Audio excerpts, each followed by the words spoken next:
Buenas.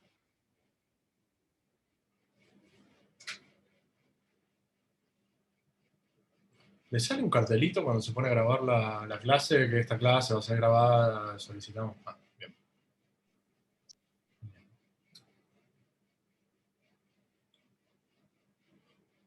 Bueno, esperemos unos minutos más, que veo un par que están conectando el audio. Conecten camaritas quienes tengan, quienes puedan. Abríguense, algo calentito para tomar.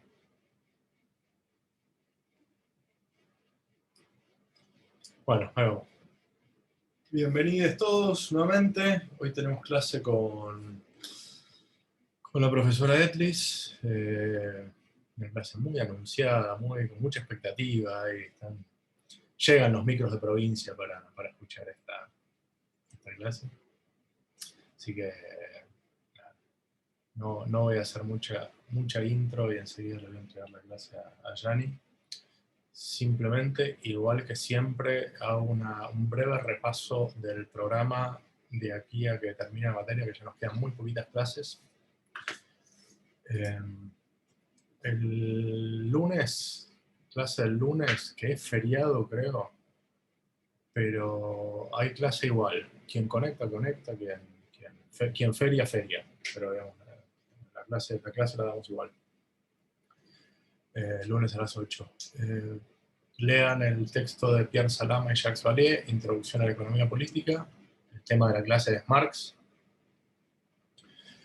Y el jueves 24 tenemos clase que la va a dar el profesor Piagentini. Texto es la obra de arte en la época de su reproductibilidad técnica. La obra de arte en la época de su reproductibilidad técnica, de Walter Benjamin. Obviamente tanto el texto de Marx como el de Benjamin están en el Drive. Luego de eso, luego de lunes Marx y jueves Benjamin, el lunes 28 del 6, repaso de esta segunda parte. Jueves 1 de julio, final. En vez de desdoblarlo en 2 días, porque ahora somos menos, son la elite los que quedaron, ese lunes metemos el final de la materia. ¿Qué va en el final? Todo esto lo vamos a ir charlando, obviamente, pero ¿qué va en el final? Va toda la materia, excepto aquellos que tienen más de 6, que son la gran mayoría. El final es un final, entra toda la materia, todo lo que hayamos visto en la materia, solo que quien tiene más de 6 o más de 6, responde, charlaremos sobre la segunda parte. Luego de eso, a confirmar si es el jueves 8 o el viernes 9, la presentación del trabajo final en el auditorio, que no va a ser en el auditorio, va a ser en un Zoom, o sea, un auditorio virtual. Por lo que vayan anotando que el trabajo audiovisual que van a presentar, lo presentan, pongámoslo, el lunes posterior al jueves 1. Ya les digo que cae. Jueves 1 de julio, el lunes 5, fecha final, o sea, para presentar, si lo tienen antes, mejor, lo van presentando, lo entregan antes, pero por WeTransfer o como sea, mandarán la pieza con un par de días de changüí por si hay que hacerle algún ajuste para tener entre ese lunes y el trabajo práctico y el auditorio, que lo vamos a hacer el 8 o 9, para que haya algún par de días para ajustar cualquier cosa que sea necesaria. ¿Queda más o menos claro? Esto lo repito todas las clases, ahora como viene agenda, pero ya... Buenísimo. ¿Alguna duda sobre esto? O así, si no, le doy pase a Yani.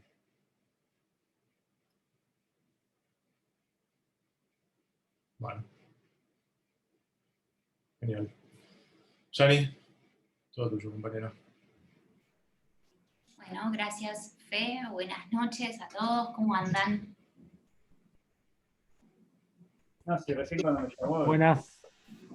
Hola, ¿qué tal? Hola, ¿qué tal a todos? Buenas noches. Bueno, sin más preámbulos, porque ya se han hecho muchos preámbulos de esta clase, así que vamos a entrar Vamos a empezar a hablar de Spinoza.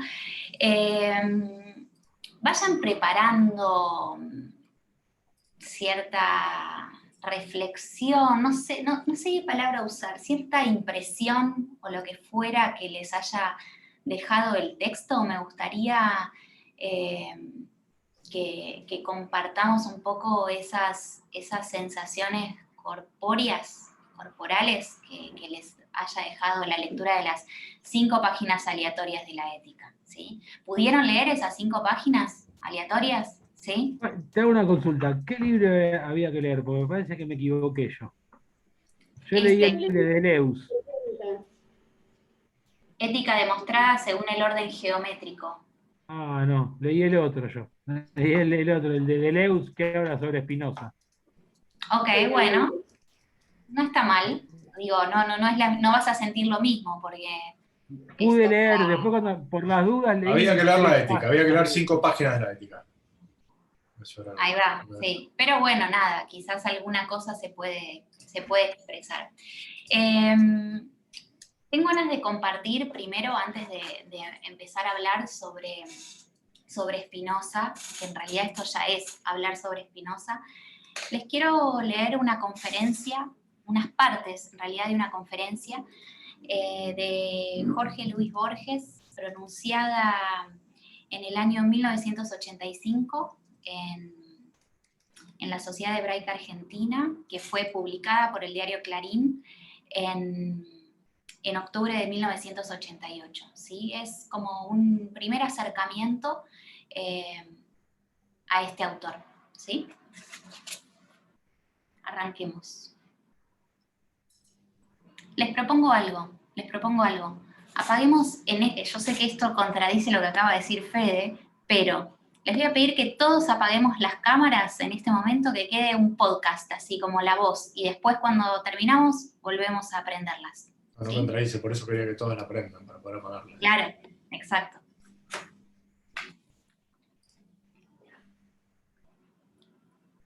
Señoras, señores, en una novela de Joseph Conrad, que para mí es el novelista, un navegante, que es el narrador, ve desde la proa de su nave algo, una sombra, una claridad en los confines del horizonte. Y se dice que esa claridad, esa sombra, es la de la costa de África, y que más allá hay fiebres, imperios, ruinas, Sahara, los grandes ríos que exploraron Stanley, Livingstone, y luego palmeras y lo que queda de Cartago, que Roma borró con el fuego y con la sal. Y luego la historia de portugueses, de holandeses, de zulúes, de bantúes, y también los compradores de esclavos y ruinas y pirámides, es decir, un vastísimo mundo, de selvas, desde luego, de leopardos y de pájaros. Bueno, a mí me sucede algo parecido. Me he comprometido a hablar de Spinoza. Me he pasado la vida explorando a Spinoza y sin embargo, ¿qué puedo decir de él? Puedo decir de él lo que dice el narrador de la novela de Conrad. Ha vislumbrado algo. Sabe que eso que vislumbra es vastísimo. Yo me propuse una vez un libro sobre Spinoza y tengo en realidad varias ediciones de la Ética en alemán, en francés y en inglés, y muchos estudios sobre Spinoza y biografías. Sin embargo, ¿qué puedo confesar ahora sino mi ignorancia, mi deslumbrada ignorancia? Pero tengo la impresión de algo no solo infinito, sino esencial también, algo que de algún modo me pertenece. Yo pensaba escribir un libro sobre Spinoza, junté materiales y luego descubrí que no podía explicar a otros lo que yo mismo no puedo explicarme. Pero hay algo que puedo sentir, misterioso como la música, misterioso como su Dios. Pero pensé en estos días que Spinoza había consagrado su vida a construir 2 imágenes. Una es la que conocemos todos. Recuerdo aquellas palabras que en la presentación acaba de recitar un amigo mío. Un hombre engendra a Dios. Ese fue Spinoza, que dedicó su vida no solo a pulir lentes, sino también a pulir lo que yo he llamado en un soneto, ese otro claro laberinto de la divinidad, ese ser infinito que viene a ser el más complejo de los dioses. Una de las tareas de la humanidad ha sido imaginar a Dios, pero de esos casi infinitos dioses que se han imaginado, ninguno puede competir en variedad, en insondabilidad con el Dios de Spinoza. Spinoza llevó su voluntad, no diré de engendrar, sino de erigir a Dios, ese cristalino laberinto, hasta el fin. Pero mientras él se dedicaba a ese propósito, estaba creando otra imagen. Es otra imagen que no es menos inmortal que la de Dios. Es la imagen que ha dejado en cada uno de nosotros, la imagen de su propia vida. Recuerdo una expresión latina, vita umbratiles, vida en las sombras. Es la que buscó Spinoza y la que no ha logrado ciertamente, ya que ahora, tantos siglos después, estamos aquí, en el extremo de un continente que casi ignoró, estamos aquí pensando en él. Yo, tratando de hablar de él, y todos extrañándolo, y curiosamente, queriéndolo, lo cual es más importante.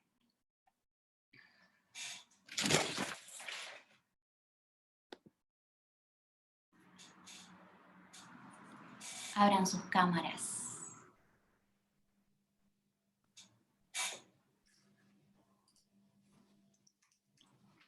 Me gusta arrancar esta clase con este texto de Borges porque en realidad esta conferencia en realidad son palabras orales puestas en un texto, pero traté de darle la cadencia para que se sienta como una conferencia, ¿no? Como estar aquí hablando de Spinoza. Y decido arrancar con este texto porque de alguna manera me interpela esta última parte de la conferencia de Borges, en donde dice algo así como que después de tantos siglos, ¿no? Después de tantos siglos estamos en los confines de un continente que él casi ignoró, yo tratando de hablar de él y todos de algún modo extrañándolo y curiosamente queriéndolo. Creo que esta última parte, la idea de quererlo, nos pasa a quienes ya hemos tenido cierta afinidad interior con Spinoza. Quizás esto a ustedes les suceda luego de leer el texto, o quizás no les suceda nunca, como todas las cosas que se quieren o se desean en esta vida. Pero pensar a Spinoza bajo estas dos imágenes, bajo la imagen de un Dios insondable, la creación de un Dios insondable, un Dios complejo, quizás el Dios más variado de todos, dice Borges, y al mismo tiempo la idea de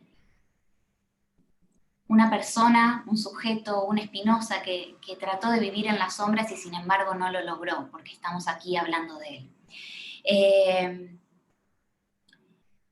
Esa idea es la que vamos a tratar de trabajar hoy, ¿no? Esa idea de la divinidad en Spinoza, a qué nos llama. Y hay otra cosa curiosa de la conferencia de Borges que dice algo así como que es vastísimo el mundo que se abre cuando entramos a Spinoza, que es muy difícil poder dar cuenta de ese vastísimo mundo, sin embargo tiene la impresión, ¿no? De que hay algo que puede sentir, ¿no? Que no lo puede explicar, pero hay algo que puede sentir. Entonces, lo primero que les quiero preguntar es, ¿qué sintieron cuando leyeron las 5 páginas de Spinoza, así, al azar? ¿Qué les pasó?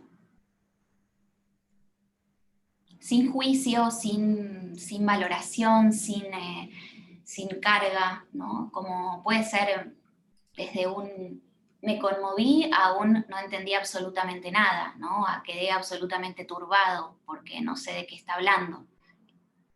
Cualquier respuesta es válida. Sí, yo leí, soy Agostina, ¿cómo estás?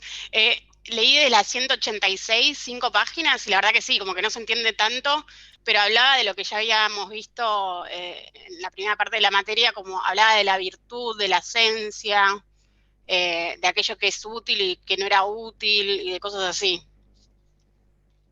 Ok. ¿Qué más?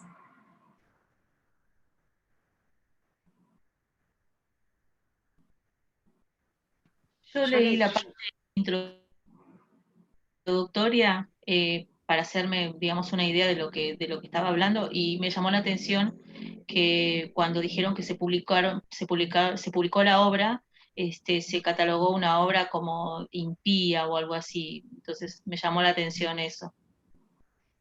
Sí, está interesante eso que decís, Yolanda. Ahora vamos a entrar un poco por ese lado. Y Eugenia estaba por hablar y ahí quedó como superpuesta. Yo leí la segunda parte del principio de la naturaleza y el origen del alma, y no sé, me llamó la atención cuando dijo que por realidad y perfección entendía lo mismo, y también que Dios era como un ser pensante y que se lo tenía no sé, que pensar así. No sé, siento que quizás me llamó, no sé si es que me confundió, bueno, sí, me confundió, pero por ahí no sé si me abrumó también en un sentido, como que a Dios, que es no sé, no es una persona, es un ser omnipotente, como que también le atribuye muchas características que quizás pensamos que son nomás de los individuos, de las personas, como eso que es pensante, y que no sé, es verdad que quizás creó todo y no sé qué, pero nunca hubiese usado como el adjetivo pensante para describir a Dios o algo así. Bueno, es súper interesante lo que estás mencionando, Eugenia. Ahora voy a tomar tu idea para después desarrollar un poco más eso. Lo primero que les quiero hacer antes de, bueno, meternos un poco más de lleno en la ética es algunas advertencias. El texto de Spinoza, como ustedes saben, se llama Ética demostrada según el orden geométrico. Es un texto que es muy diferente a los textos de filosofía que solemos encontrar, que están quizás escritos más a modo de ensayo o aforismos, ¿no? Como que la ética está construida de un modo geométrico, con un método geométrico, ¿no? Si ustedes abren el libro y arrancan, la ética está dividida en 5 libros o 5 capítulos, ¿no? Como la Biblia, el Antiguo Testamento, paradójicamente. Y si ustedes abren en la primera página de la ética, el primer libro, ven que arranca con una serie de definiciones, ¿no? Y si siguen avanzando, empiezan a ver que habla de axiomas. Y si vemos cómo se van desgranando todas esas partecitas, vemos definiciones, axiomas, escolios, proposiciones, lemas, ¿no? Hay como mucha especificidad en la construcción del texto. Por lo Janina, tanto, ¿te puedo interrumpir? Alguien me anuló el video. ¿Fue a propósito o sin querer? No puedo prender la cámara. a ver, no sé, la verdad. Fede, ¿te fijas? Yo Me no. fijo, ya me fijo. Que no puedo iniciar el video porque el hospedador lo detuvo. Entonces fui yo, pero no fue adrede, fue cuando había Ay, quedado si no querés, no vengo más. No, ya no hablo. Ahora No, es que cuando pedí que apagaran las cámaras había quedado, creo que la tuya encendida. Qué sensible, puede ser. Pablo, qué sensible. Ahí está. Acabamos de dar un parcial re complicado, estamos. Bueno, les voy a anticipar algo. La ética y Spinoza es un tema que no se toma en el examen. El cuatrimestre pasado decíamos, ¿no? Con Fede, como que es medio como impuro ensuciar a Spinoza preguntándolo en un parcial. Por lo tanto, esta clase es para la escucha, ¿sí? Así que digo, si ustedes tienen ganas de hablar de Spinoza en el examen, no les vamos a decir que se callen, pero no es un texto obligatorio, ¿sí? ¿El de Deleuze no es obligatorio de leerlo? ¿Sobre Spinoza? No sé de qué texto está hablando Pablo. Fede, ¿vos sabés? Yo te digo cuál es. Estás muteado, Fede. Dame un segundo, ya te digo cuál Debe es. ser Spinoza y el problema de la expresión. Seguramente está ese texto en el programa, en el Drive. No, dice sí, hay otra que se llama Spinoza, filosofía práctica. práctica. Ok, o las clases, digámoslo así, es todo obligatorio para leer, ¿no? Lo que no hacemos es rebajarnos a andar preguntando No, pero ese es sobre Spinoza. brillante. El de Deleuze Más allá de si es brillante o no, si les gusta o no, lo que digo, los textos son todos obligatorios para leer. Lo único que hacemos por una cuestión de resquemor, como dice Gianni, es no vamos a andar preguntándonos sobre Spinoza en el parcial, ¿no? Ok. No hace falta, partimos de la base que no podemos saber sobre Spinoza. Lo que vamos a hacer es estar todo el tiempo leyéndolo o escuchando. ¿Mm? Entonces Perfecto. es una amabilidad casi hacia nosotros mismos. ¿Mm? Pero para leerlo sí es todo obligatorio. Todo lo que Spinoza haya escrito jamás en su vida es obligatorio.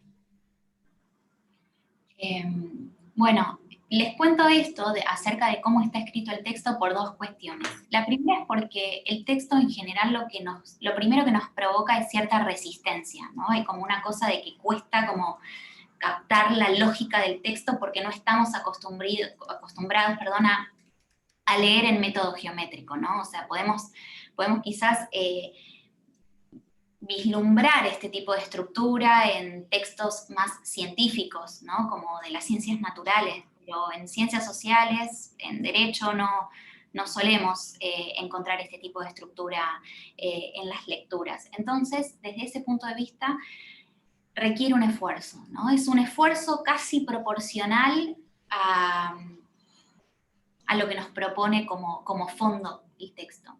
Y la segunda razón por la cual les hago esta advertencia tiene que ver con que el modo geométrico está estrictamente vinculado en Spinoza a, de alguna manera, retasear el protagonismo que tiene lo humano en la naturaleza, ¿no? Es como, bueno, vamos a hablar del hombre y de sus pasiones y de sus afectos y de su naturaleza, como si estuviéramos hablando de líneas, de planos y de cuerpos, ¿no? Como si estuviésemos hablando de figuras geométricas, de triángulos. No hay nada de especial en lo humano que lo haga superior, distinto, mejor que los demás modos en que la naturaleza se expresa, ¿no? Aunque ahora lo digo así como muy... lo lanzo, los modos en que la naturaleza se expresa, ahora lo vamos a tratar de desgranar un poco más.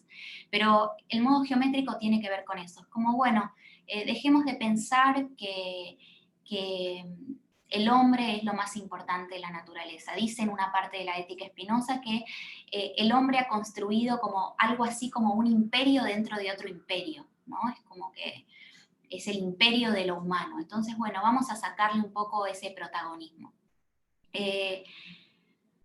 Y como todos los autores que estamos viendo en esta segunda parte de la materia, de alguna manera todos están interesados o están operando bajo una pregunta, ¿no? La pregunta de el qué debo hacer o poniendo la mirada sobre lo humano para tratar de definir cuál es su naturaleza, cuál es su esencia, qué es lo que define la regularidad en lo humano.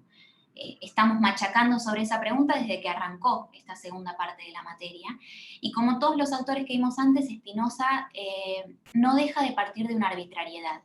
Y la arbitrariedad, o el axioma, ¿no? Es como, acá, axioma, ¿saben qué significa? Axioma, ¿saben lo que es un axioma? Matemática, quizás lo recuerdan en el colegio. Como una verdad absoluta, como algo que no se cuestiona, que es así, y ahí parten otras cosas. Pero eso no se empieza a cuestionar el porqué y el qué sé yo. Exactamente, exactamente. Es una verdad aceptada como tal, ¿no? Entonces, si queremos entender, bueno, entender es un montón. Si queremos pensar en el sistema que construye Spinoza, tenemos que partir de esas arbitrariedades, ¿no? En el sentido de que se presumen ciertas por sí mismas. Y es paradójico porque si nosotros atendemos a la formulación de la ética, vemos que arranca Spinoza hablando de Dios, ¿no? Y que toda la construcción que hace para llegar al último libro de la ética, ¿no?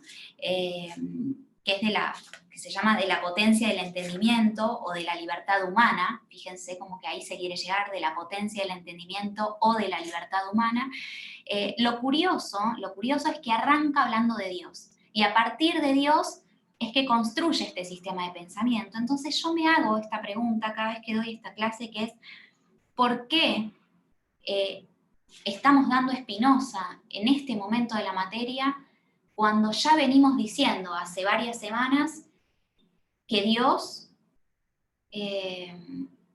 como idea, como principio, como creador de sentido de mundo, ha perdido un poco de sentido, ¿no? Que ha fugado ese sentido. ¿Por qué estamos hablando de Dios de nuevo acá?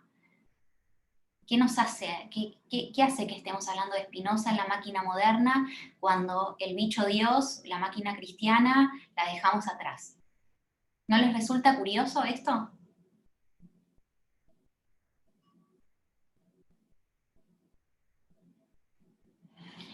A ver, a mí se me ocurren como dos ideas principales por las cuales Spinoza habla de Dios, ¿no? Hay una idea que a mí me la trajo Deleuze, que la plantea no en el texto que mencionaba Pablo, sino en un libro que es un compilado de unas clases que da Deleuze en la Universidad de Vicence, en Francia,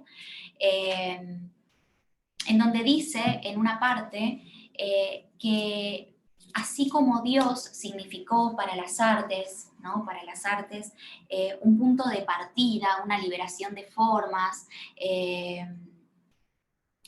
un lugar desde donde construir nuevas imágenes, ¿no? También Dios ha significado para la filosofía un lienzo donde construir y donde fabricar nuevos conceptos. Entonces hay una realidad epocal que tiene que ver con la vigencia de la palabra Dios, ¿no? La vigencia de la palabra Dios que todavía no ha fugado, ¿no? Spinoza escribe en el 1700, o sea, es mucho anterior a Hobbes, a Rousseau y a Maquiavelo, o sea, estamos en ese sentido como es anterior, entonces todavía la presencia de la palabra Dios está como muy vigente. Y la otra circunstancia tiene que ver con sus condiciones temporoespaciales, ¿no? Spinoza es un miembro, ¿no? O era un miembro de la llamada, de lo que sería la comunidad judía ortodoxa de Ámsterdam, ¿sí? Él trabajaba en la sinagoga, tenía un entorno muy religioso, estaba extremadamente vinculado a la comunidad, hasta que un determinado momento empieza a ver, de alguna manera, como a empezar a decir la posta. Bueno, yo no puedo, en este sentido como que me cuesta no pensar que lo que dice Spinoza es la posta, estoy como, habla mi subjetividad acá, pero las cosas que empieza a decir empiezan a incomodar un poco a su círculo, ¿no? Básicamente porque empieza a develar un poco, a correr ese velo de una concepción de la divinidad en sentido religioso.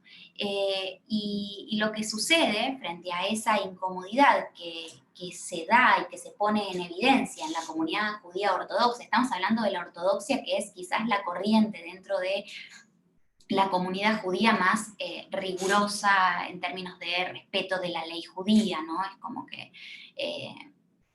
hay una fuerte presión hacia Spinoza en ese contexto.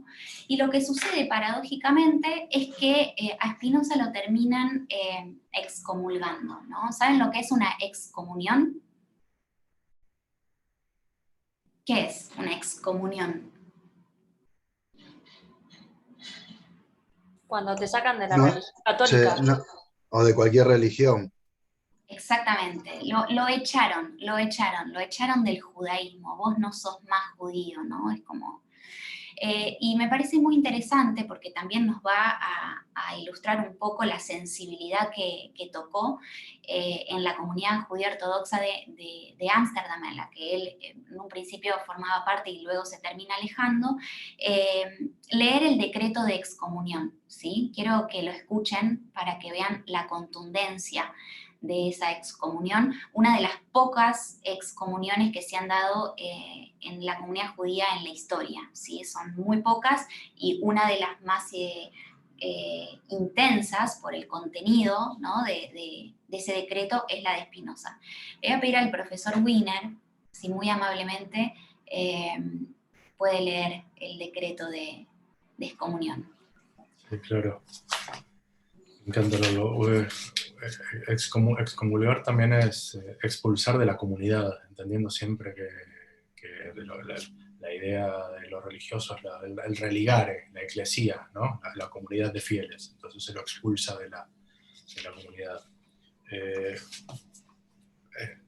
Tengo una versión muy linda, año 2006, de este librito que se llama Las Cartas del Mal, que en la edición de caja negra venía con un insert, miren qué belleza, venía con esto, que era la excomunión. Y esto lo tenía yo colgado en un cuadrito en la cocina de casa, y una vez en una fiesta alguien rompió el cuadrito.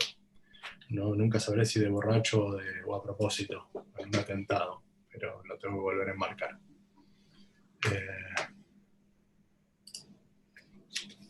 Voy a ver de acá. Los dirigentes de la comunidad ponen en su conocimiento que desde hace mucho tenían noticia de las equivocadas opiniones y errónea conducta de Baruch de Spinoza, y por diversos medios y advertencias han tratado de apartarlo del mal camino. Como no obtuvieron ningún resultado y como, por el contrario, las horribles herejías que practicaba y enseñaba, lo mismo que su inaudita conducta, fueran en aumento, resolvieron, de acuerdo con el rabino, en presencia de testigos fehacientes y del nombrado Spinoza, que éste fuera excomulgado y expulsado del pueblo de Israel, según el siguiente decreto de excomunión. Por la decisión de los ángeles y el juicio de los santos, excomulgamos, expulsamos, execramos y maldecimos a Baruch de Spinoza, con la aprobación del Santo Dios y de toda esta santa comunidad, ante los santos libros de la ley con sus 613 prescripciones, con la excomunión con que Josué excomulgó a Jericó, con la maldición con que Eliseo maldijo a sus hijos y con todas las execraciones escritas en la ley. Maldito sea de día y maldito sea de noche, maldito sea cuando se acuesta y maldito sea cuando se levanta. Maldito sea cuando sale y maldito sea cuando regresa. Que el Señor no lo perdone. Que la cólera y el enojo del Señor se desaten contra este hombre y arrojen sobre él todas las maldiciones escritas en el libro de la ley. El Señor borrará su nombre bajo los cielos y lo expulsará de todas las tribus de Israel, abandonándolo al maligno con todas las maldiciones del cielo escritas en el libro de la ley. Pero vosotros, que sois fieles al Señor vuestro Dios, vivid en paz. Ordenamos que nadie mantenga con él excomunión oral o escrita, que nadie le preste ningún favor, que nadie permanezca con él bajo el mismo techo o a menos de 4 yardas, que nadie lea nada escrito o transcripto por él. Escuchaba como los vecinos iban bajando las persianas recién del miedo. O sea, ¿qué pasa acá? Pucha que molestó, ¿no? Spinoza con lo que venía diciendo, que lo maldijeron de esa manera, ¿no? Pareciera ser, yo no sé, escuché este rumor, como que, no estoy del todo segura, pero como que se levantó la excomunión de Spinoza, como que muchos años después, digo, anteayer, hace unos días, no es literal esto, pero hace muy poco tiempo, como un argentino lo logró. ¿Ah, sí? Sí. Espectacular. Está la historia, porque el Goncha la sabe bien, ahora no la tengo, pero una de la colectividad acá, creo que en 1930, 1940, empezó a hacer gestiones ante la comunidad judía de Ámsterdam para que levanten la excomunión, y hizo todas las gestiones necesarias. Hay que hacer una aclaración acá. Spinoza es un hito turístico para Holanda, o sea, no van a andar perdiendo todos los ingresos que genera el turismo Spinoza en Ámsterdam. Pero bueno, más allá de eso, lograron el levantamiento de la excomunión. O sea, pidió perdón, lo volvieron a alojar 400 años después, pero bueno, esos son de... Yo creo que Spinoza en su tumba se está como retorciendo y diciendo, ¿para qué? ¿Para qué? ¿Quién quiere? ¿Quién se lo pidió? Pero bueno, en fin, la cuestión es que volvió a ser parte, ¿no?, del pueblo judío, del pueblo de Israel, a partir de ese levantamiento de la excomunión que en hebreo se dice jerem o cherem, en la traducción, al fonético. ¿De dónde viene esa molestia, esa incomodidad en la fibra interna de la comunidad judía? Básicamente porque Spinoza hace la siguiente operación, ¿no? Y acá nos volvemos a meter con la pregunta acerca de por qué estamos hablando de Dios, ¿no? ¿Por qué estamos volviendo a hablar de Dios? Y es porque, en definitiva, lo que hace Spinoza es agarrar la palabra Dios, ¿no? Agarra la palabra de Dios en el sentido, ¿no?, que nosotros lo conocemos, en el sentido común que le otorgamos a la palabra, cuando nosotros hablamos de Dios, ¿no?, en el sentido que está dado por las religiones monoteístas, el judio-cristianismo. ¿Qué ideas se nos vienen? Si tuviésemos que darle características a Dios, bajo la noción que conocemos hasta aquí, ¿no? Ahora vamos a ver qué es lo que dice Spinoza, pero ¿qué características se les ocurren a ustedes?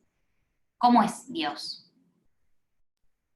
Es omnipresente, es pura bondad, Todopoderoso. es el origen de todo. Ok, tenemos el Dios omnipresente, bondadoso, Dios como origen de todas las cosas. ¿Qué más? Sí, creador. Para mí también que, perdón, Creador. lo que la palabra de Dios es verdad, digamos, no se puede poner en duda. Es una certeza también. Ok. Dios. Ok, omnipresente, bondadoso, Dios creador, Dios como origen de todas las cosas. Salvador. ¿Cómo? Salvador. Salvador, un Dios que salva. Ok, ¿qué más? ¿Se les ocurre alguna otra característica? Infinito. Sí, tipo eterno. Infinito, eterno, ok. Bien. Es el Dios que nosotros estamos concibiendo bajo estas características. Es un Dios bueno, es un Dios malo. ¿Cómo actúa sobre los hombres? ¿O qué hace con los hombres?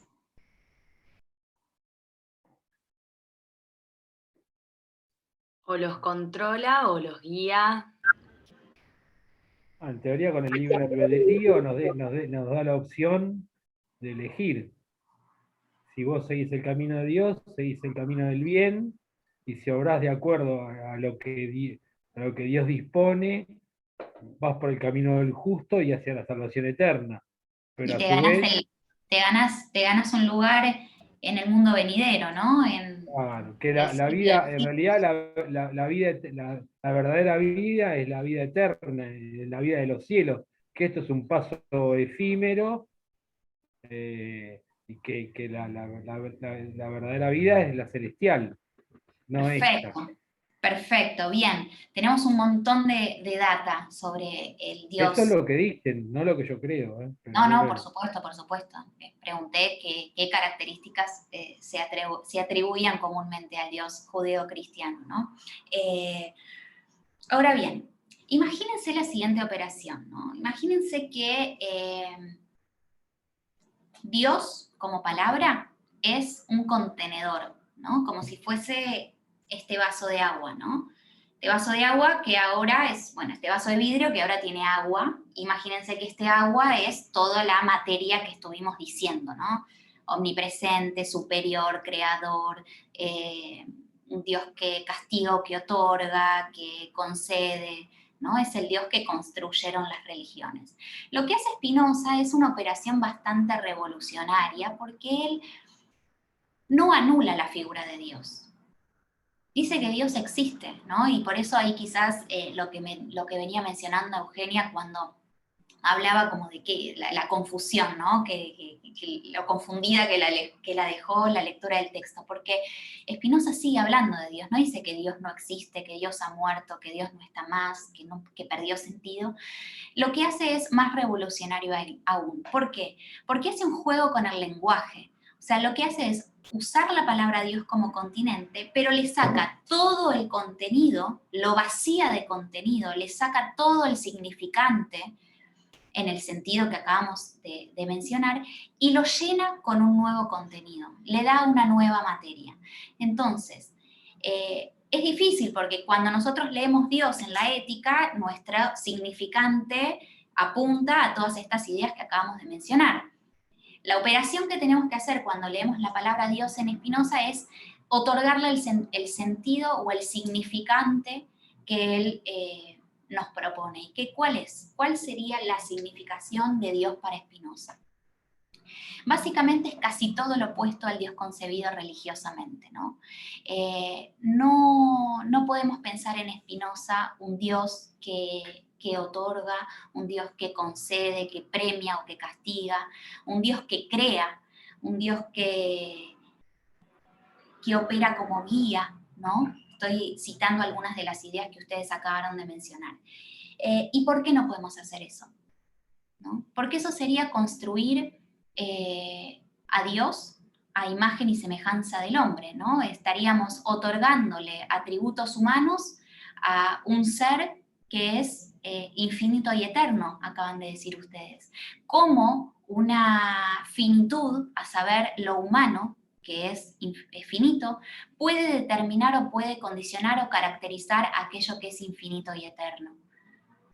¿Cómo podemos definir a Dios, a esta divinidad, en relación a las características que nosotros sabemos que tienen los hombres? Nosotros sabemos que los hombres crean cosas, sabemos que los hombres castigan y premian, y sabemos que los hombres se comportan de esta manera en su vida. Pero no podemos atribuir estas características a Dios, al menos bajo esta mirada.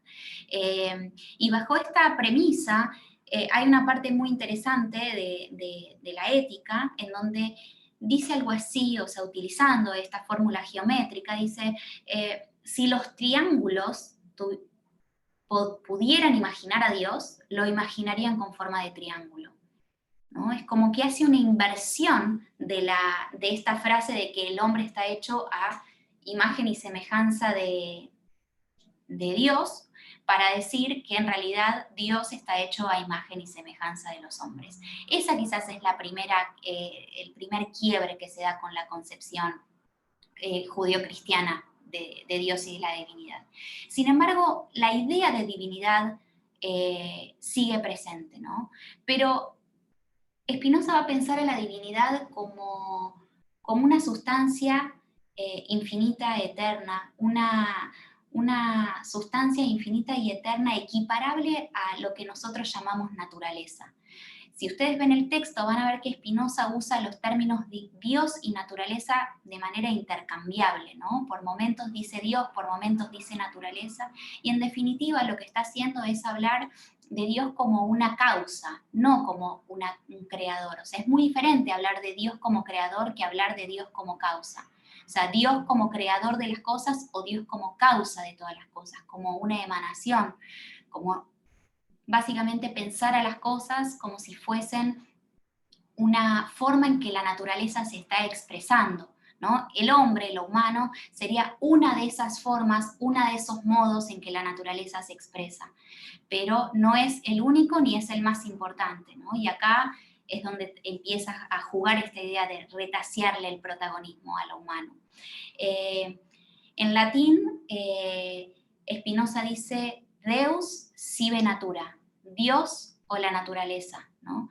Y la idea de Dios o la idea de naturaleza, acá así como el texto requiere un esfuerzo, la clase también, un esfuerzo intelectual. Entonces, el esfuerzo intelectual que les propongo en este momento es que cuando yo diga la palabra Dios, ustedes tienen que pensar en naturaleza. Y cuando yo diga naturaleza, ustedes tienen que pensar en Dios. Y es un ejercicio un poco complicado, ¿no? Porque es como si yo dijera manzana y les pida a ustedes que piensen en un kiwi, ¿no? Manzana, ¿ok? Y ustedes piensan en kiwi. Y acá es lo mismo, que lo podemos usar con cualquier idea, que yo les diga rojo y ustedes piensen en amarillo. O sea, es así de complejo la operación. Pero Dios es naturaleza. Dios es infinito. Infinito no quiere decir ilimitado, ¿no? Infinito quiere decir que no hay nada por fuera de la naturaleza, no hay nada por fuera de Dios. Está todo está todo incluido, y esa también es una de las principales oposiciones al Dios religioso, ¿no? Que es contraponer a la trascendencia de Dios la idea de inmanencia. Yo me acuerdo, voy a hacer una leve disquisición, un asterisco, no sé si ella se da cuenta que yo le estoy mirando, pero en el parcial que tuvimos con Yolanda, ella mencionó en un momento la palabra inmanencia y yo le dije, acordate de esta palabra porque la vamos a hablar en Spinoza y vos, ya que la estás nombrando, vas a saber de qué se trata. Entonces, ¿te acordás, Yolanda, de qué iba la palabra inmanencia? A ver. Sí, sí. No me acuerdo. Me acuerdo que me puse muy nerviosa Yo pensé, bueno, yo te había dado pie para que vos vengas a esta clase diciendo, sí, inmanencia quiere decir esto. Pero bueno, no importa. No casualmente la palabra inmanencia salió en el parcial de Yolanda cuando estábamos hablando de Maquiavelo y de fortuna, ¿no? ¿Ustedes se acuerdan de qué entendíamos por fortuna? Sí, que fortuna es todo. Ok, fortuna es todo. ¿Y qué característica tenía fortuna para Maquiavelo además? Que era ingobernable. Perfecto. Bueno, es un muy lindo paralelismo pensar, es una linda vinculación pensar la sustancia en Spinoza o la naturaleza o Dios. Todavía les estoy dando como el changüí de dar todas las aclaraciones, pero en breve yo empiezo a hablar de Dios y ustedes hagan la operación intelectual abstracta para cargarle de el contenido que estamos diciendo. Pero pensar a Dios en Spinoza como Maquiavelo piensa la fortuna es una linda idea mental, ¿no? Como ese irrefrenable conjunto ingobernable de fuerzas, ¿no? Como todo lo que existe, que no hay un superior y un inferior, está todo en un mismo plano, todo está sucediendo, todo el tiempo estamos en ella y al mismo tiempo nos excede por completo, ¿no? Esa es la idea de Dios en Spinoza, una sustancia infinita y eterna, una sustancia inmanente que no está en otro lado, que está aquí, está en todas partes y que al mismo tiempo no podemos encontrar en dónde termina. El otro día estaba leyendo otras inquisiciones de Borges y hay un cuento muy lindo que se llama La esfera de Pascal. Que me hizo acordar un poco a esta idea de Dios en Spinoza, porque la esfera de Pascal arranca y termina casi con la misma frase. Dice, quizás la historia universal es la historia de unas cuantas metáforas. Bosquejar un capítulo de esa historia es el fin de esta nota, ¿no? Y juega con una metáfora, la metáfora de la esfera, ¿no? La esfera de Pascal es el nombre del cuento. Y construye, ¿no?, alrededor de la esfera la idea de la divinidad, ¿no? Y dice que desde los confines de la historia se ha tratado como de encontrar cuál es la imagen que mejor representa a la divinidad, y se pensó en la esfera porque es la figura más perfecta y uniforme, y porque además es una imagen que tiene una fuerza constante desde el centro hacia cualquier dirección. Y en este cuento de Borges, en este ensayo, no sé cómo llamarle, pero en este relato, muestra cómo esta idea de una esfera cuyo centro está en todas partes y la circunferencia en ninguna, aparece como replicado en diferentes momentos, en esta historia universal. Y en un momento dice algo así, como que cuando ya está casi llegando al final del texto y viene recordando, ¿no?, como en los diferentes siglos cómo aparecía esa metáfora, ¿no? Por ejemplo, esa esfera intelectual cuyo centro está en todas partes y la circunferencia en ninguna. Por ejemplo, podemos afirmar con certidumbre que el universo es todo centro, o que el centro del universo está en todas partes y la circunferencia en ninguna. Y dice, al final del cuento, que la naturaleza es una esfera infinita cuyo centro está en todas partes y la circunferencia en ninguna. Imagínense a la sustancia de Spinoza como Borges está describiendo la esfera en este cuento, ¿no?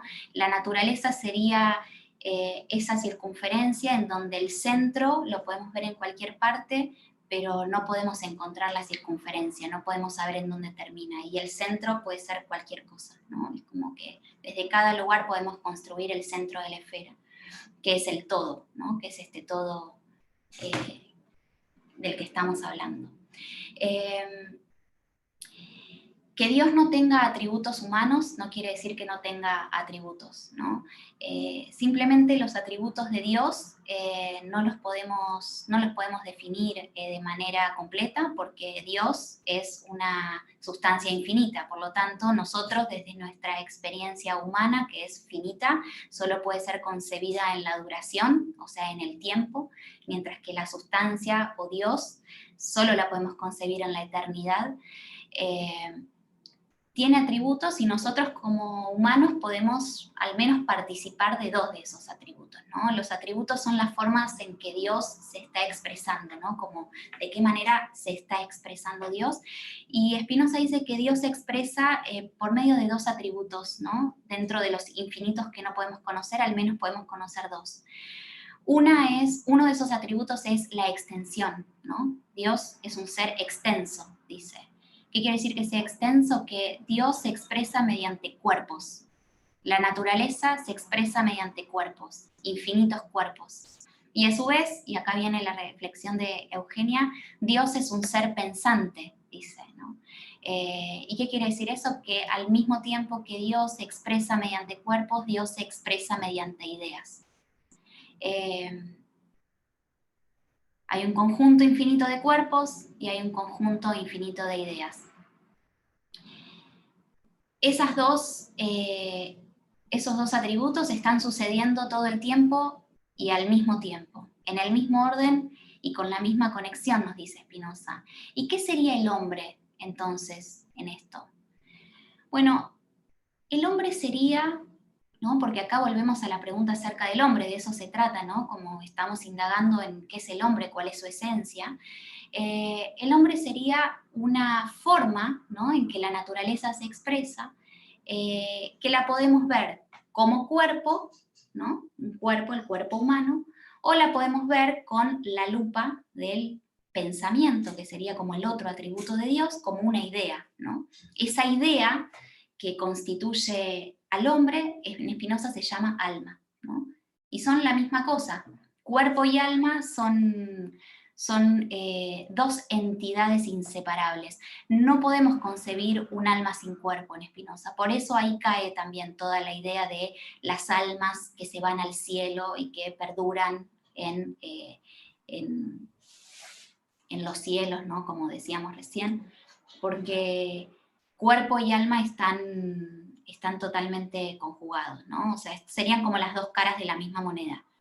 Yo tengo una pregunta, ¿sí? perdón, que leí de esa partecita que justo hablaba del hombre, que leía que era como medio, como una contradicción, ahí la estoy buscando, ahí está, que decía, la esencia del hombre no implica la existencia necesaria, esto es, por el orden de la naturaleza, puede suceder tanto que esté y aquel hombre exista como que no exista, pero como que el hombre existe, pero no existe, esa parte, medio... Sí. Esa también me era como confusa. Voy a hacer un asterisco para dilucidarte ese punto, aunque ya es como bien fino. Es como para un estudio más profundo de la ética, pero voy a tratar de simplificarlo. Spinoza dice en la primera definición de la ética, cuando apenas arranca la ética, que, si la quiero buscarla, dice, por causa de sí, ¿no? Esto, así arranca la ética. Por causa de sí, entiendo aquello cuya esencia implica la existencia. O sea, aquello cuya naturaleza no se puede concebir sino como existente. Hay una sola cosa en la naturaleza cuya esencia implica que exista, que es Dios.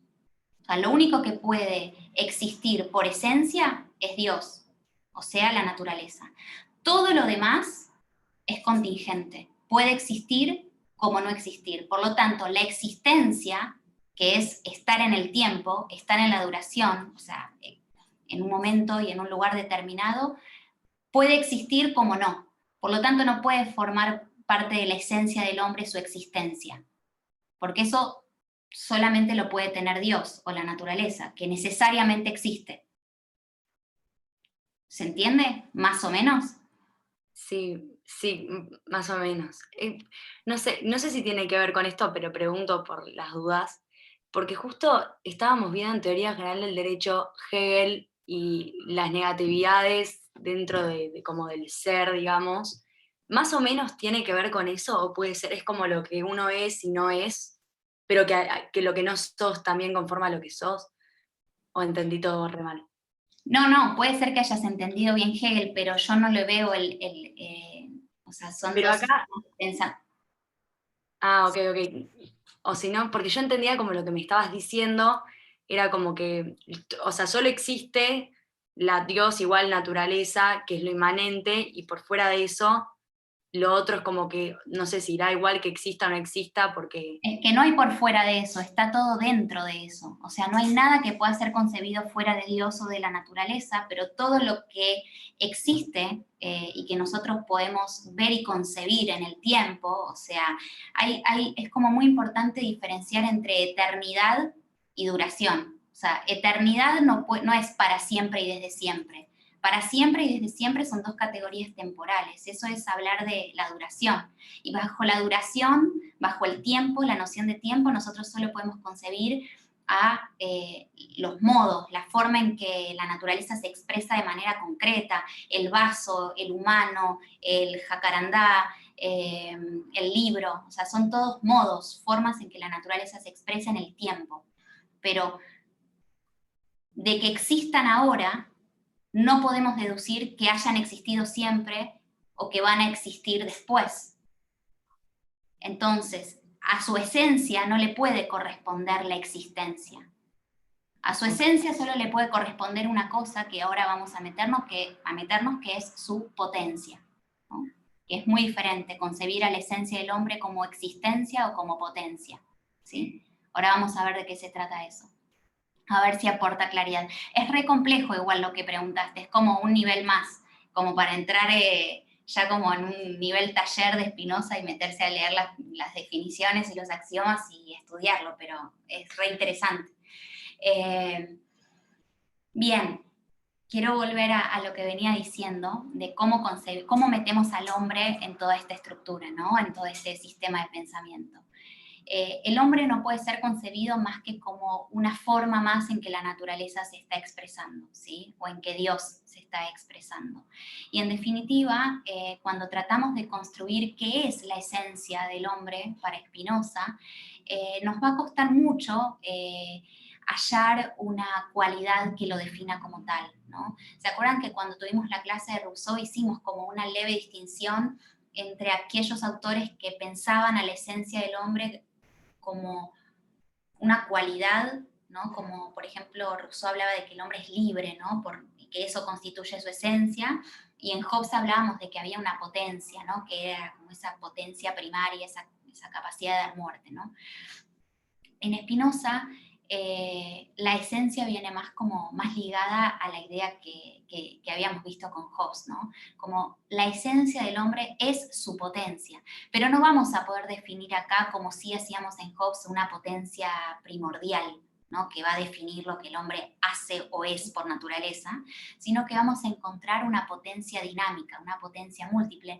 No es posible definir a priori cuál es la potencia del hombre, ¿no? Hay una frase que aparece en la Ética y que es una de las frases más lindas que tiene Spinoza, que es: nadie sabe o nadie ha podido decir aún hasta este momento qué es lo que puede un cuerpo. Entonces, como nadie puede definir qué es lo que puede un cuerpo, no podemos definir a priori la potencia. Nosotros sabemos, y Spinoza parte de esta premisa, la esencia del hombre es igual a su potencia. Ahora, ¿qué puede el hombre? Puede lo que puede, ¿no?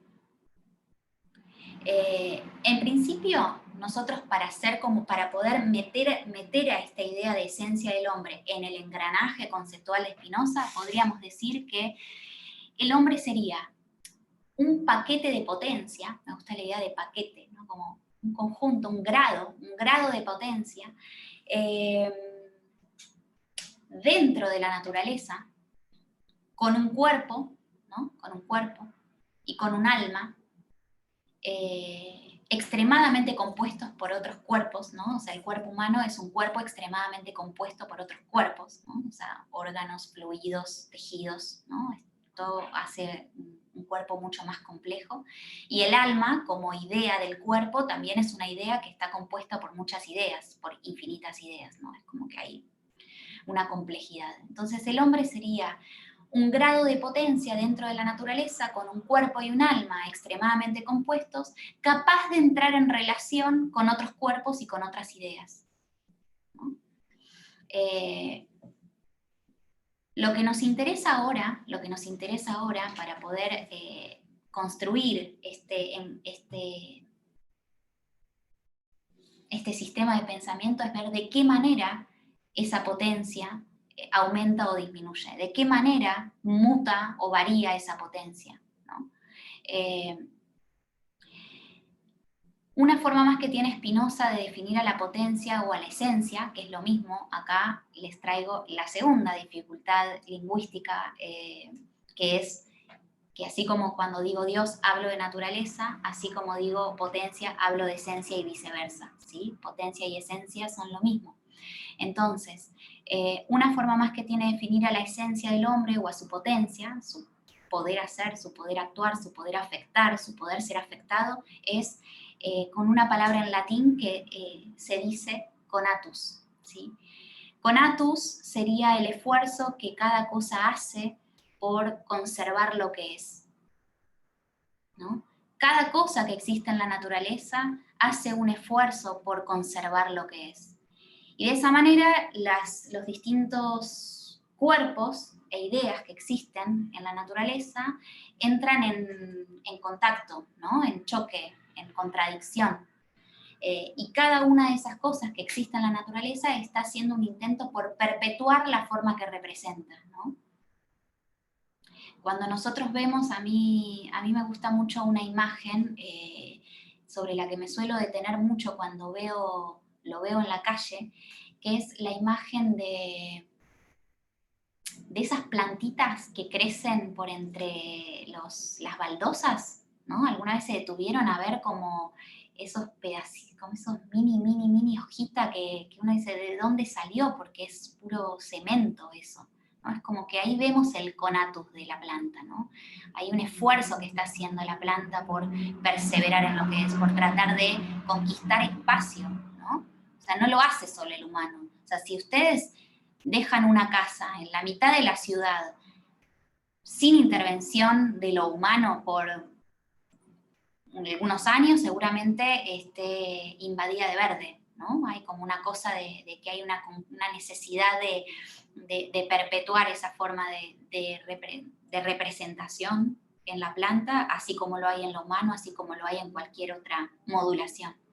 Una cosa, Yani, así como lo hay en la casa también. Así como lo hay en la... En la casa también, esa casa también hay conatus. Así como lo hay en la casa, tal también cual. Está intentando perseverar en su ser la casa.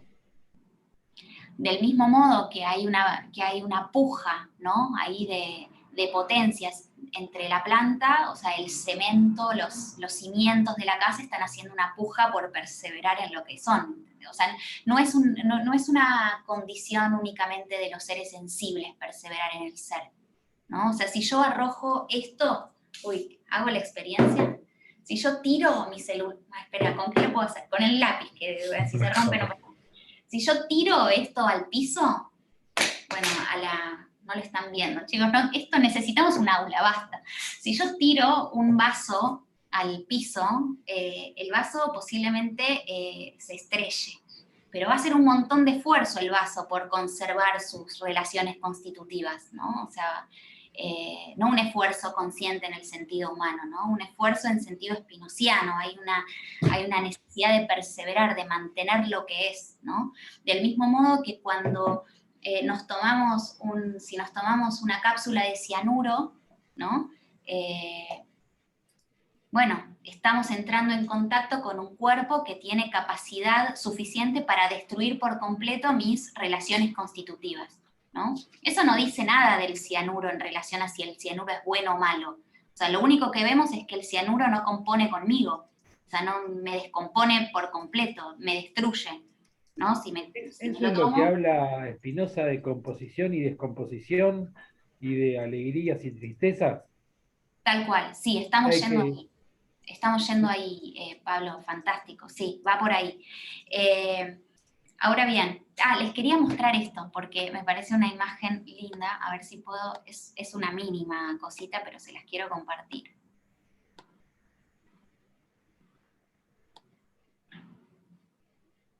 Ustedes ahí seguramente no ven nada, ¿no? Ven un piso con baldosas, pero yo me detengo mucho cuando veo estas cosas. Entonces de repente yo veo una hojita ahí, ¿no? Y si hacemos una más, ¿no? A esto me refiero, ¿no? Y fíjense, esta es buenísima, es tipo, de repente tenés ahí una planta que está creciendo en el medio de una pared de ladrillos, ¿de dónde salió? Y hay unas que me sorprenden mucho más, que son esas plantas que crecen como, una vez vi una que estaba creciendo como en un toldo, o sea, que de una tierrita que se había juntado como en una canaleta, empezó a crecer como un tallo inmenso, y es como, ¿qué carajo? Mirá como las ganas de invadir que tiene, ¿no? Es una cosa fantástica. Pero de nuevo, pensando en esta idea de composición que traía Pablo y en esta idea de cuerpos que entran en contacto, cada cosa que existe está haciendo ese esfuerzo, ¿no? Está tratando de ver de qué manera compone o descompone, de qué manera los otros cuerpos son o no compatibles consigo. Y cada uno está de alguna manera tratando de perseverar, ¿no? en su ser, ¿no? Hay una idea de perseverancia en su ser, eso es el conatus para Spinoza, o la esencia. Ahora bien, ¿cómo sabemos qué cosas componen con nosotros? ¿Y qué cosas no componen con nosotros? Probando, no hay otra forma. Ok, probando puede ser una opción, ahí al ASADE, a gastar la máquina hasta que se rompa y la volvemos a arrancar y se da así, la volvemos a gastar. Spinoza, el sello de Spinoza, con el que Spinoza sellaba sus cartas en un sellito de lacre, que, a ver si lo tengo acá, a ver si se ve, ¿lo ven ahí? ¿Se llega a leer lo que dice? Subir un poquitín. No, es que yo no estoy viendo la cámara, ahí se Dice ve. Baruch de Spinoza, que dice Sí. caute. Perfecto, caute. Ahí va. El sello con el que Spinoza, le ponía a las cartas, decía cauté. Cauté es cautela, prudencia, ¿no? Prudencia, era un poco más moderado que Sade. No hace falta romperla, o sea, llegar a gastar a tope la máquina para saber que algo no compone con nosotros, ¿no? Hay una idea de moderación. Obviamente que la forma de saber cuáles son los contactos que aumentan nuestra potencia, o sea, que favorecen nuestra potencia, que son más compatibles con nosotros, parte de una praxis, ¿no? Pero la primera premisa también para poder saber qué cuerpos componen mejor con nosotros, qué ideas componen mejor con la propia constitución del cuerpo, es conociéndose a uno mismo, ¿no? Acá de nuevo Apolo ahí tirando la flecha desde Delfos, él conoce... Una cosita, Yani, para lo que dijo Pablo. A diferencia de la máquina sadiana, sería yo no necesito tirarme de un quinto piso no necesito experimentar tirándome un quinto piso para saber que la distancia y el pavimento con el que voy a chocar no componen con esta cosa constitutiva que yo llamo yo, cuerpo de Fede. No necesito tirarme. Bueno, no es la lógica de hay que experimentarlo todo en ese sentido. Es pura experiencia, digamos. Sí, y como decía, como estaba diciendo ahora Fede, además, ese conocimiento de sí es sumamente importante, porque solamente conociendo la propia naturaleza puedo hacer una evaluación y un diagnóstico de qué cosas son compatibles con mi naturaleza y qué cosas son incompatibles, ¿no? En la medida en que me tomo una copa de vino, bueno, experimento un aumento de potencia, ¿no? Ahora, si me tomo 3 botellas de vino, posiblemente me descomponga. Ahora, eso no le atribuye ningún valor de bueno o malo a las cosas, ¿no? Es como, Spinoza tiene una frase muy, muy bella en la ética que dice algo así como que llamamos buenas o malas a las cosas en función de cómo nos afectan, ¿no? No hay nada de bueno y malo en la naturaleza de las cosas. Lo bueno y lo malo es una cualidad que los hombres atribuimos a las cosas en función de cómo nos afectan, y por eso una misma cosa puede ser bueno para una y mala para otra. Y esa es precisamente la estrategia ética que propone Spinoza. La ética es una estrategia y es todo lo opuesto a una moral.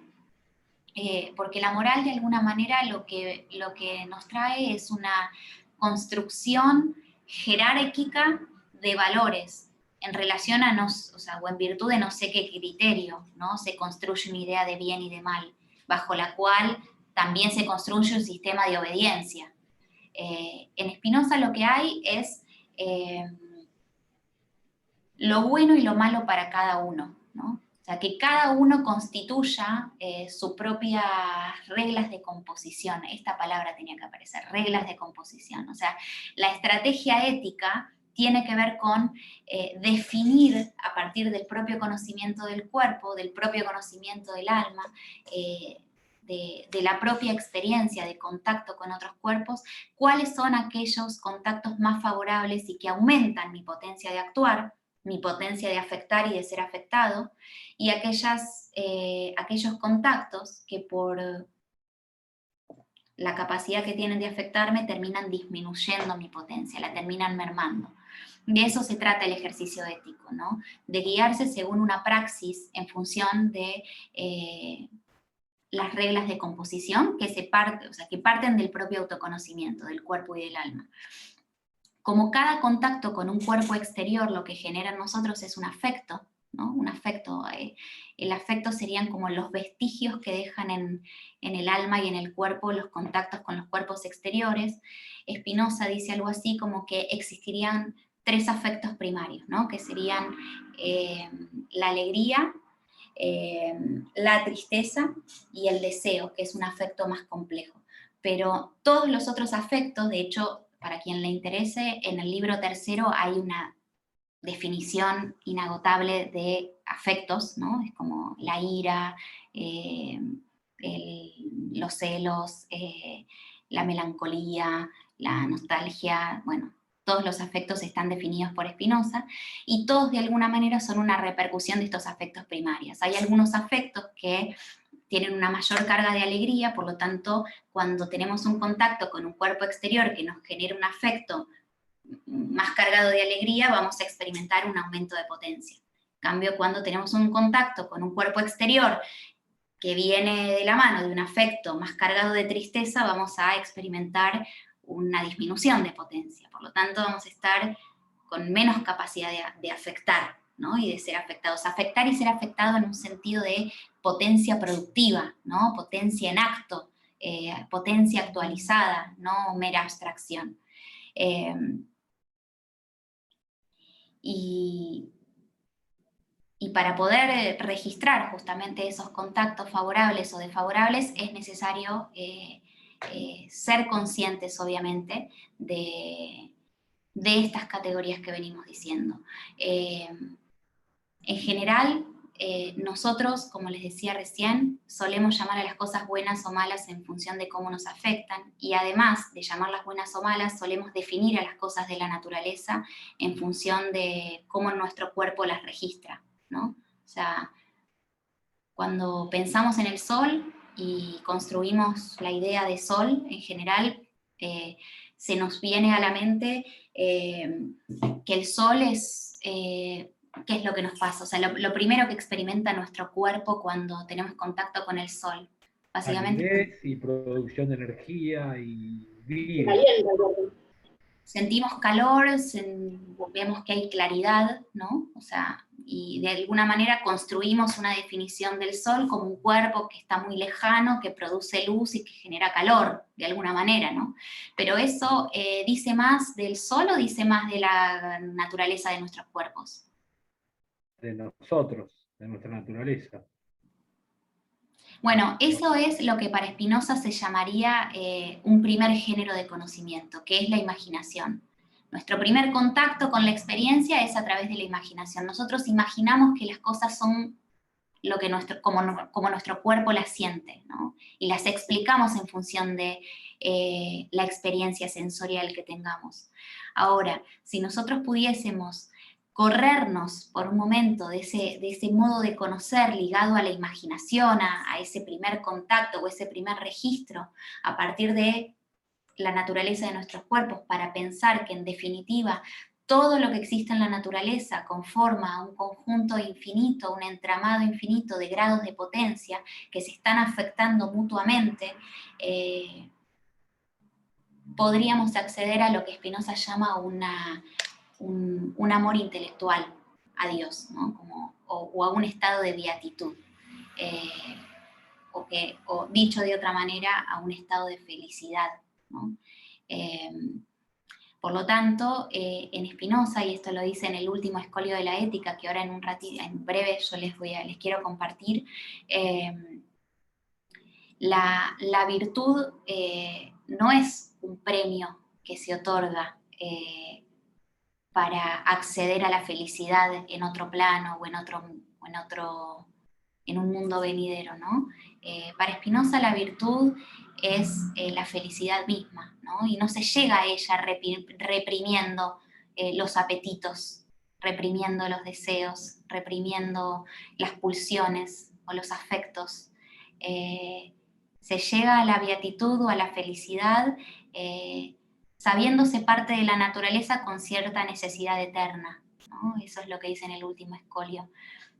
Cuando el hombre o el sabio, ¿no? Habla del sabio, ¿no? El sabio es aquel que puede percibirse a sí mismo y a la naturaleza con cierta necesidad eterna, ¿no? Como parte de una red causal. O sea, todo está causado y todo está haciendo efecto, ¿no? Es como que hay una relación entre causa y efecto constante en la naturaleza. Entonces, entendiéndose parte de ese entramado causal de la naturaleza, y no reprimiendo los apetitos, sino entendiendo los afectos a partir de la constitución del propio cuerpo, a partir del conocimiento de sí, es que se puede llegar justamente a esta estrategia de selección, a entender cuáles son las mejores reglas de composición para poder aumentar la potencia, para poder aumentar esa posibilidad de actuar y de efectuar en acto lo que somos, y es una tarea que no deja de ser muy compleja, ¿no? Quiero saber qué opinan hasta acá o qué les está pasando antes de leerles una última cosita para ir cerrando. ¿Se entendió algo de todo esto? Sí, básicamente que Spinoza rompe todo lo estipulado hasta el momento. Es una linda manera de decirlo, sí, Y con mucha delicadeza. Pero, a ver, yo me equivoqué y leí el otro libro, el de Deleuze, que explica a Spinoza, y por ahí se entiende mucho más, porque le da prelación al cuerpo sobre el alma, habla de la conciencia, de la imaginación, Y es una definición muchísimo más interesante que todas las, para mí, que todas las anteriores. O sea, todo este tema de la trascendencia y todo eso es como que nos baja al llano y nos demuestra que somos, lo que hablaba el otro día Federico, básicamente somos como una hormiga. A nivel naturaleza, somos una hormiga, una piedra o lo que sea. No, nosotros, con nuestro supuesto raciocinio, del cual nos creemos únicos poseedores, eh, como que de manera antropomórfica todo lo llevamos, como vos dijiste, lo imaginamos desde nosotros. Y Spinoza, por lo que leí yo, hace toda una definición como diciendo, macho, no tiene ni idea, no tiene ni idea de nada. O sea, las cosas no son como piensan, somos todos potencia, y ahí me di cuenta por qué la clase número 1 empieza Federico, Gonzalo, todos los que hablaron de potencia. La palabra potencia, si ustedes no se dan cuenta, desde la clase número 1 viven hablando de potencia. Y ahí le encontré el sentido a por qué tanto la palabra potencia. A mí me dio esa sensación, me pareció como revolucionario. No agarró conceptos, no sé. Yo siempre cuando leía los anteriores era como que agarraban algo de Platón o algo de acá o algo de allá, lo reinterpretaban, le daban una vuelta, y Spinoza es como que arranca de cero. Además, la filosofía desde la geometría. O sea, una cosa completa. Bueno, me alegro, Pablo, que haya dejado esa impresión en vos, Spinoza, sin leer Spinoza. Yo te recomiendo que ahora a la noche te hagas un tecito y que te agarres las 5 páginas de la Ética y que te fijes a ver qué te pasa, aunque ya con todo lo que dijiste, evidentemente te ha dejado una linda impresión en el cuerpo, ¿no? Pareciera que Spinoza compone con vos, ¿no? Si lo pensamos en términos de spinozianos y en la idea de reglas de composición, que te ha aumentado la potencia, te ha generado afectos alegres, ¿no? Diría Spinoza. Me gusta esto que decís, les quiero leer el último escolio de la Ética, con eso voy a terminar. Pero me gusta esto que decís acerca de esta idea como, si bien Spinoza no sale de un pañuelo, hay muchas cosas que vienen de otros, afinidades interiores que surgen de cosas que Spinoza lee también. Pero hay 2 cosas que a mí me gustaron de lo que dijiste. La primera es la preeminencia, ¿no?, que Spinoza le da al cuerpo por sobre el alma, ¿no? Como que en general hay como mucho ensalzamiento del alma o del raciocinio, ¿no? Como si eso fuese lo más importante, o como si el raciocinio o el alma o el pensamiento tuviese capacidad para ordenarle al cuerpo lo que hacer, ¿no? Como que en definitiva pensamos que el cuerpo está guiado por la cabeza, ¿no? Y es como que le damos un montón de peso a lo que pensamos para definir lo que hacemos, ¿no?, a nivel corpóreo. Y Spinoza rompe con esa idea por 2 circunstancias. La primera es porque cuerpo y alma no se pueden separar, son lo mismo. Entonces no hay una preeminencia del uno ni del otro, ni uno es más importante que el otro. Son la misma cosa vista desde un lado o vista desde el otro, como si la miramos con una lupa. De un lado vamos a ver cuerpo, y si la miramos desde el otro vamos a ver alma, pero no son paralelas, están sucediendo al mismo tiempo. Pero además no hay nada que pueda hacer el alma para controlar al cuerpo, porque las ideas solamente pueden causar y ser causadas por ideas, y los cuerpos solo pueden causar y ser causados por cuerpos. Aunque esté sucediendo todo al mismo tiempo, yo sé que es medio difícil de entender, pero ni un cuerpo puede determinar una idea, ni una idea un cuerpo, ¿no? Es como que solo los cuerpos pueden determinar a otros y solo las ideas a otras ideas. Entonces, desde esa perspectiva, agarrar al cuerpo y decirle, escúchame, el cuerpo es el que entra en contacto con otros cuerpos, y el alma traduce esas impresiones en afectos. Entonces, a ver qué pasa con el cuerpo, ¿no? Como que empecemos a registrar las relaciones de composición a nivel corpóreo, ¿no? Y es una interesante variación y reformulación.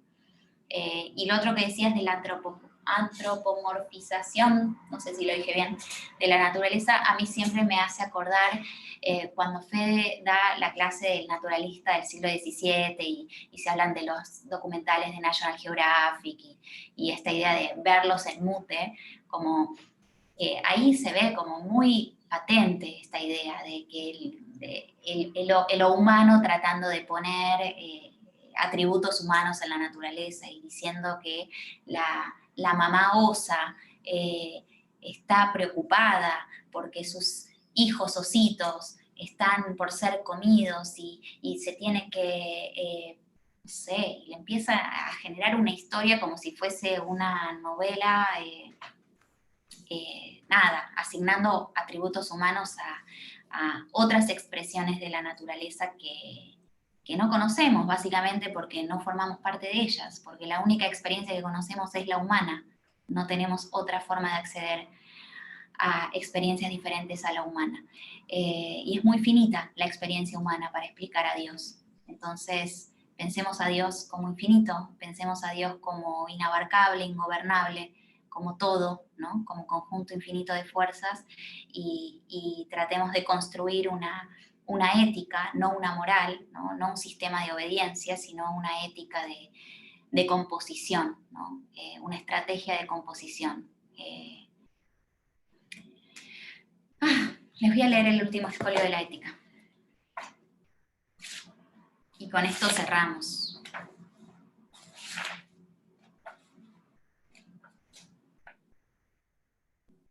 El último escolio de la ética es casi tan incomprensible como toda la ética, así que nada, no les estoy spoileando nada. No es como revelar el final de la novela, porque en definitiva es todo un laberinto esto. Y este además podría ser el primer, así podría arrancar la ética también. Digo, pues así termina, pero podría arrancar así.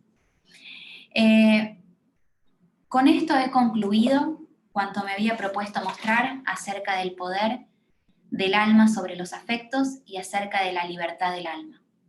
Y a partir de ahí resulta claro cuánto aventaja y es más poderoso el sabio que el ignorante, que se deja zarandear por el solo apetito.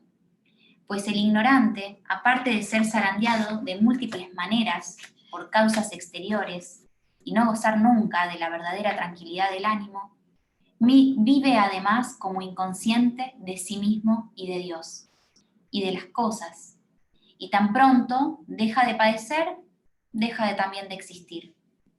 Por el contrario, el sabio, en cuanto que es considerado como tal, apenas si se conmueve en su ánimo, sino que consciente de sí mismo y de Dios, y de las cosas con cierta necesidad eterna, no deja nunca de existir, sino que goza siempre de la verdadera tranquilidad del ánimo.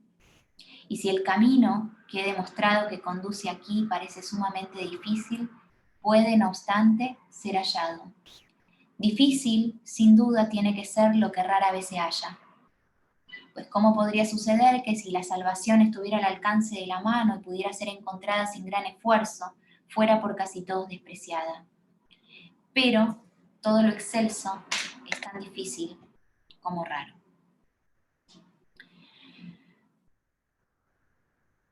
Todo lo excelso es tan difícil como raro. Quedémonos con esa fórmula y que cada uno haga lo que pueda, que es lo único que se puede hacer.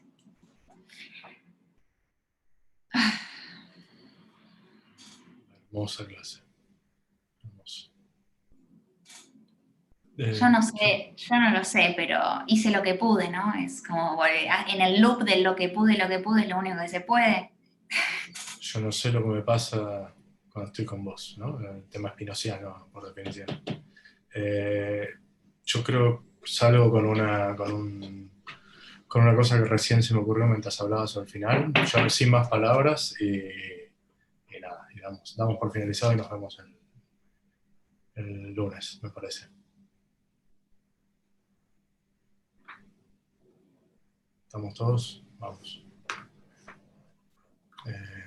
Esto que les voy a pasar en vez de un tema es un fragmento de una película con música de Philip Glass, es un compositor. La película se llama Koyaanisqatsi y es parte de una trilogía de los años 80, la película. Owakatsi, Koyaanisqatsi, no me acuerdo cómo se llama la tercera. Les paso las referencias mientras tanto ¿Qué hay que leer para el lunes, Federico? el texto de Pierre Salama y Jacques Vallée, una introducción a la economía política, lo que está en el drive. Pierre Salama, Jacques Vallée, una introducción a la economía política. Listo. ¿Está? Bueno. Vamos.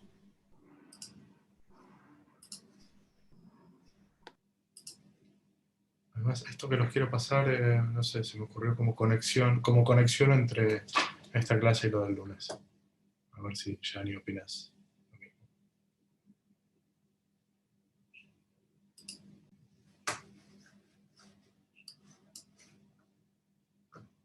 Ahí arriba tienen los dos nombrecitos de las dos pelis que les digo, Powakatsi y Koyaanisqatsi.